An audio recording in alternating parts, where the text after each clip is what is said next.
Alamin ang latest weather update ngayon dito sa Sir Aris Official Weather News Today.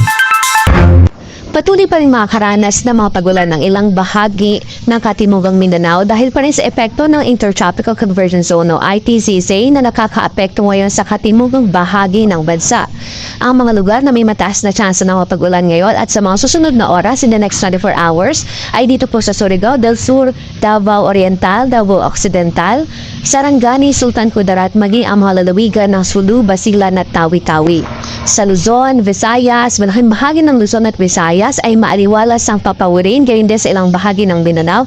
In the past hours ay naging maaliwalas po ang kalangitan doon at inaasahan natin na sa natitirang bahagi nating bansa, in the next 24 hours ay magiging maaliwalas pa rin ang kalangitan at mababa ang tsansa ng mga malawakang pagulan, liban sa mga localized thunderstorms, especially sa hapon at gabi. Kaya kung mapapansin niyo po dito sa ilang bahagi ng Northern Luzon, mataas ang tsansa ng mga thunderstorm, especially the central eastern side of Northern Luzon. So, mag-abang po tayo o mag-monitor po tayo sa mga updates at warnings ng Northern Luzon Regional Services ng Pag-asa para sa mga thunderstorm advisories.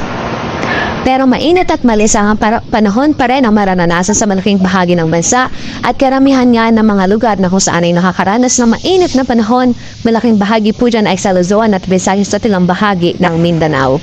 Kaya't abiso natin sa ating mga kababayan, patuloy pa rin ho tayo mag-ingat. Iwasan po muna ng low exposure sa init na araw o direct na exposure sa init ng araw sa katanghalian, early afternoon at ugaliin pong uminom ng wastong bilang ng tubig sa araw-araw upang maiwasan ang dehydration.